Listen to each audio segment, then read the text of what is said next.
Tilda OnPresentations. The goal of this video is to share with you some digital presentation fundamentals that I have learned through trial and error. They helped me to improve my presentations. For those of you looking for advanced tips, I will touch briefly on some of those as well.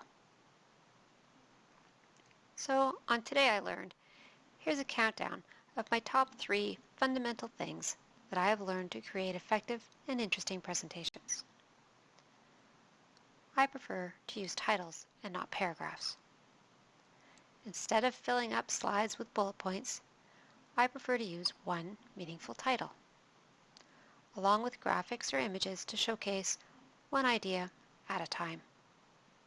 There's a common 6x6 rule, which means using a maximum of 6 bullets per slide with 6 words for each bullet point. But personally, I find that even this is too much. Let's take a look. I find too much text looks kind of boring. This is an example of what 6 bullet points with 6 words looks like. Objectively speaking, it is still pretty wordy. And you're now busy reading the PowerPoint. Are you even listening to the things I'm saying? Perhaps you're starting to see my point. Or maybe you would like to keep reading. Imagine if there were multiple slides like this. It becomes too easy to overdo it. This is the beginning of death by PowerPoint. Remember, presentations are meant to be a tool to aid the presenter in remembering what they're trying to say and to help engage the audience.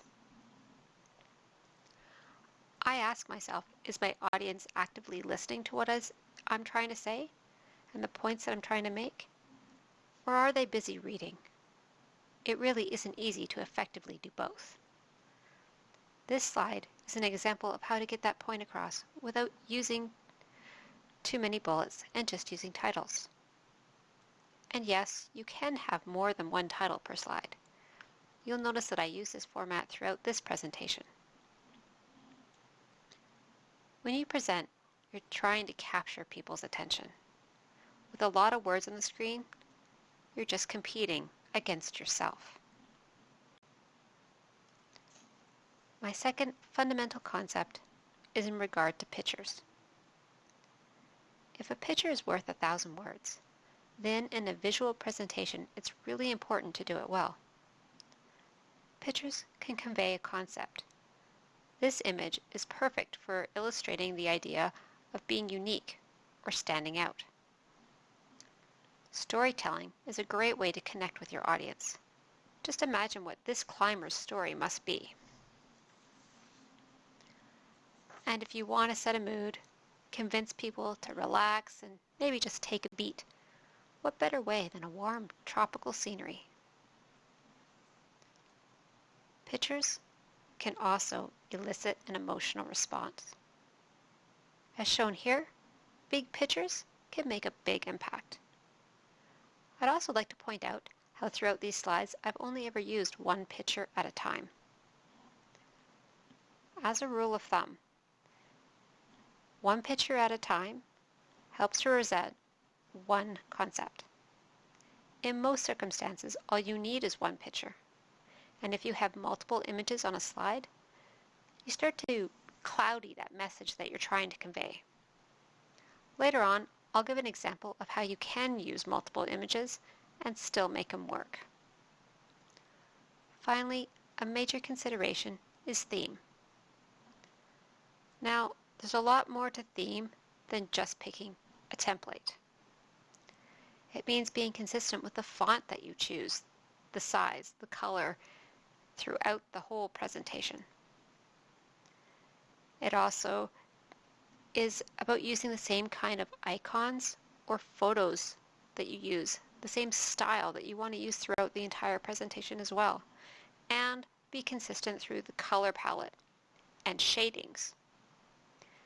This goes for shading pictures as well, because it can be very jarring to go from a bright white picture and then to a really dark one. When creating a presentation and choosing a theme, it's helpful to know your audience.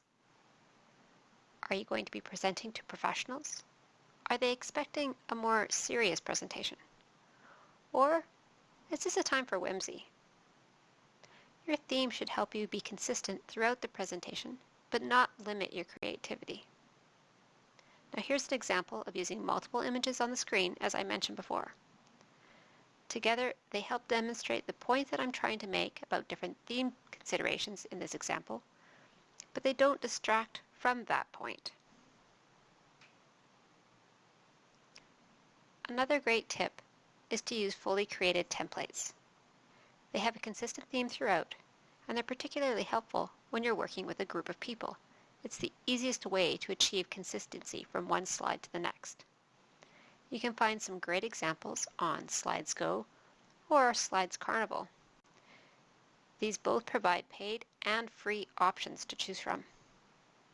These templates are very different than the standard ones that you would find on Microsoft PowerPoint or Google Slides. And to start with, they're more formatted, and they come with complete layout ideas. Here's an example of some slide formats a template could include. Not only do all of these slides use the same fonts, themes, and complementary layouts, but they also provide icons and images that match the theme that you've chosen. The theme for this particular template uses circles with a black and white color palette. The circles are used to crop photos. They're used as bullet points and icons, background graphics, chart layouts, and it gives the ideas for you to create some of your own PowerPoint presentations throughout the presentation. Now remember, these templates are just to get you started in the right direction. They're all completely editable. You can change the color, you can change the type of font that you're using, anything to tailor it to your own needs. Now let's look at some more advanced tips to go beyond the basics. Animations allow you to determine when items appear on the screen and helps to keep your audience focused on where you want their attention to be. Using templates makes placement very easy. But if you're creating a template from scratch and you want all of your images to be in the same location or your titles all to be aligned from one slide to the next, a cool tip is to copy and paste from one slide to the next, and then you know all of your text boxes and titles will line up. To explain a really big concept, a useful tip is to use many slides to try to spread those details across the slides. You could use the exact same layout and same images on all of those slides and just change the words. That way you don't have to worry about using animations, and it doesn't look like you've used a whole bunch of different slides. I highly recommend not overdoing pictures, but instead use icons to help complement your presentation. Just remember to pick one type of icon so that it doesn't look busy or too clouded. Now, I'm not against using bullet points. The tip is to remember not to overuse them. Also, consider customizing them beyond that standard boring dot so that they can match the theme that you're trying to go with. Transitions allow your presentation to move along consistently and smoothly throughout. But the tip is to remember to only choose one or two and not to create a very busy presentation. My personal favorite transitions are using the fade or the morph because they're very seamless and they don't detract from the slides that I'm trying to showcase. So let's review the top 3 suggestions that I was making. Use titles, not paragraphs, to minimize the words on your screen and get your point across in an uncluttered way. When done well, pictures can be very effective and engage your audience. Theme allow for flow and consistency throughout your presentation. And to take your presentations to the next level, try considering some of the tips that we talked about beyond the basics. Thank you so much for joining me today on Tilda. To see more of the things that I learned, check out my other videos. If you're interested in extra tips such as how to turn your big ideas into titles, add your request to the comments below.